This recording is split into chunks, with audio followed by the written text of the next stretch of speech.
Sir, ನನ್ನ ಹೆಸರು ಶಿವಮೂರ್ತಿ ಅಂತೇಳಿ, ರಾಮನಗರ ಜಿಲ್ಲಾ ಪ್ರಧಾನ ಕಾರ್ಯದರ್ಶಿ BJP. ನಂದೊಂದು ಪ್ರಶ್ನೆ ಏನಂತ ಹೇಳಿದ್ರೆ, 1994ರಲ್ಲಿ ಸಾತ್ನೂರು ವಿಧಾನಸಭಾ ಕ್ಷೇತ್ರ ಇದ್ದಾಗ UK ಸ್ವಾಮಿಯವರು 568 ಮತಗಳ ಅಂತರದಿಂದ ಸೋಲು ಅನುಭವಿಸ್ತಾರೆ.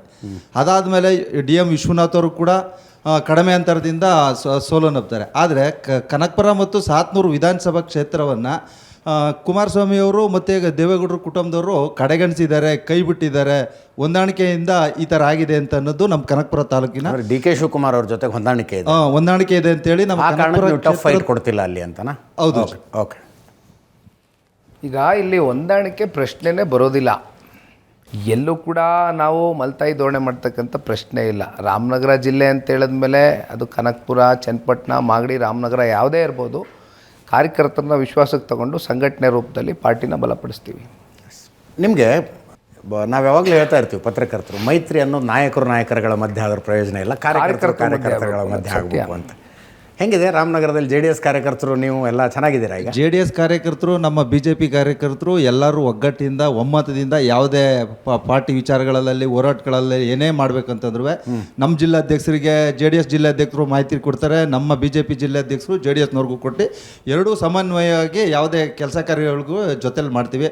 ಬಿಡದಿ ಏನು ಟೌನ್ಶಿಪ್ ಹೋರಾಟಕ್ಕೂ ಕೂಡ ನಮ್ಮದು ಇಡೀ ಜಿಲ್ಲಾ ಪದಾಧಿಕಾರಿಗಳು 4 ವಿಧಾನಸಭಾ ಕ್ಷೇತ್ರದ ಎಲ್ಲ ಪದಾಧಿಕಾರಿಗಳು ಕೂಡ ಭಾಗವಹಿಸಿ ನಿಖಿಲಣ್ಣವ್ರ ಜೊತೆಲಿ ಹೆಜ್ಜೆಯನ್ನು ಇಟ್ಟಿದ್ದೀವಿ. ಒಂದು ಅಜಿಜ್ಜಿ ಇದರಲ್ಲಿ ವಿಶೇಷತೆ ಏನಂದರೆ, ತಾವು ಹೇಳ್ದಂಗೆ ಮೇಲ್ಮಟ್ಟದ ನಾಯಕರುಗಳು ಅಲಯನ್ಸ್ನ ಒಪ್ಪಂದ ಮಾಡ್ಕೊಂಡ್ರು, ಬಟ್ ತಳಮಟ್ಟದ ಕಾರ್ಯಕರ್ತರು ಮಾಡ್ಕೊಳ್ತಕ್ಕಂಥದ್ದು ಆಗಬೇಕು. ಒಂದು BJP JDS is always a natural ally. Unnatural ally was with Congress. ಹಾಗಾಗಿ ಇದು ನ್ಯಾಚುರಲ್ ಅಲಯನ್ಸು ಅಲ್ಲ. ಅದು ಗೊತ್ತಾಗಬೇಕಾದ್ರೆ ನಿಮ್ಗೆ 2023 ಚುನಾವಣೆ ಸೋಲ್ಬೇಕಾಯ್ತು. ಅಲ್ಲಿ ತನಕ ಗೊತ್ತಾಗಲಿಲ್ಲ ಅಂತ. ಅಲ್ಲ, ಇಬ್ಬರಿಗೂ ಗೊತ್ತಾಗಬೇಕಾಗಿತ್ತಲ್ಲ. ಹೌದು.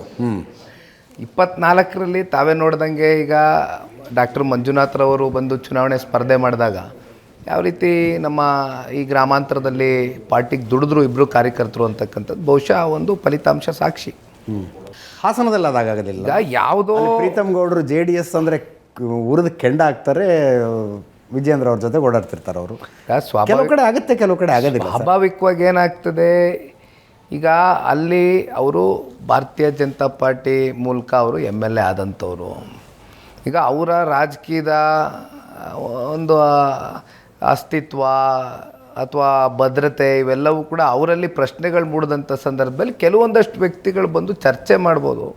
ಬಟ್ ಅದು ಸಾರ್ವಜನಿಕ ವಲಯದಲ್ಲಿ ಏನು ಚರ್ಚೆ ಮಾಡಬೇಕು ಮಾಡಬಾರ್ದು ಅನ್ನೋದು ಪ್ರತಿಯೊಂದು ಪಾರ್ಟಿಲೂ ಡಿಸಿಪ್ಲಿನರಿ ಕಮಿಟಿ ಇರುತ್ತೆ. ಸೊ ಹಾಗಾಗಿ ಅವರು ಅದಕ್ಕೆ ಆ್ಯಕ್ಷನ್ ತಗೊಂಡು ಉತ್ತರ ಕೊಡಬೇಕಾಗ್ತದೆ. ನಿಮ್ಮ ಪಾರ್ಟಿಯ ಡಿಸಿಪ್ಲಿನರಿ ಕಮಿಟಿ, ನೀವು ಕುಮಾರಸ್ವಾಮಿ ಅವರು ಮುಖ್ಯಮಂತ್ರಿ ಆಗೋದ್ರ ಬಗ್ಗೆ ಮಾತಾಡಿದ್ರಿ, BJP ಅವರು ಸಿಟ್ಟು ಬಂದ್ಬಿಡ್ತು.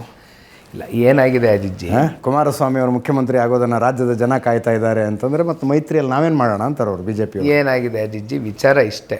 2008ರಿಂದ 24ರವರೆಗೂ ಅಂದರೆ 4 ಅಸೆಂಬ್ಲಿ, 4 ಲೋಕಸಭೆ, ಕುಮಾರಸ್ವಾಮಿಯವರ ಫೇಸ್ ವ್ಯಾಲ್ಯೂ ಮೇಲೆ ಅವ್ರು ಕೊಟ್ಟಿರ್ತಕ್ಕಂಥ ಜನಪರವಾದಂಥ ಒಂದು ಕಾರ್ಯಕ್ರಮದ ಮೇಲೆ ಇವತ್ತು ಜನತಾದಳ ಪಕ್ಷ ಒಂದು ಭದ್ರವಾದಂಥ ಒಂದು ಬುನಾದಿ ಹಾಕಿರ್ತಕ್ಕಂಥದ್ದು. ಹಾಗಾಗಿ ಸ್ವಾಭಾವಿಕವಾಗಿ ನಮ್ಮ MLA ಕ್ಯಾಂಡಿಡೇಟ್ಗಳು, MLAಗಳು ಅಥವಾ ಯಾವುದೋ ಒಂದಷ್ಟು ಸಾರ್ವಜನಿಕ ವೇದಿಕೆಗಳಲ್ಲಿ ನಿಂತಾಗ ಕುಮಾರಸ್ವಾಮಿ ಅವರು ಮುಂದೆ ಮುಖ್ಯಮಂತ್ರಿ ಆಗಬೇಕು ಅಂತಕ್ಕಂಥದ್ದು ಅವರ ವೈಯಕ್ತಿಕ ಭಾವನೆ ವ್ಯಕ್ತಪಡಿಸ್ಬೋದು. But at the end of the day ನಿಮಗೂ ಗೊತ್ತಿದ್ದಂಗೆ ಜನ ಆಶೀರ್ವಾದ ಮಾಡಬೇಕು, 2 ಪಕ್ಷಕ್ಕೆ ಸ್ಥಾನಗಳು ಕೊಡಬೇಕು, ಅದಕ್ಕೆ ನಾವು ಹೋರಾಟ ಮಾಡಬೇಕು ಒಟ್ಟಾಗಿ. ಇವತ್ತು ಕೂತ್ಕೊಂಡು ಯಾರು ಮುಖ್ಯಮಂತ್ರಿ ಪಟ್ಟದಲ್ಲಿ ಕೂರ್ತಾರೆ, ಯಾರಿಗೆ ಅವಕಾಶ ಇಲ್ಲ ಅನ್ನೋದು ಇವತ್ತು ಮಾತಾಡುವಂಥದ್ದು ಇಟ್ಸ್ ಎ ಪ್ರೀಮೆಚೂರ್. ಏನೋ ಅವ್ರವ್ರ ಭಾವನೆಗಳು, ಅವ್ರವ್ರ ಎಮೋಷನ್ಸ್ ಅವ್ರು ವ್ಯಕ್ತಪಡಿಸ್ಬೋದು, ಬಟ್ ಅದು ಅಂತಿಮ ಅಲ್ಲ.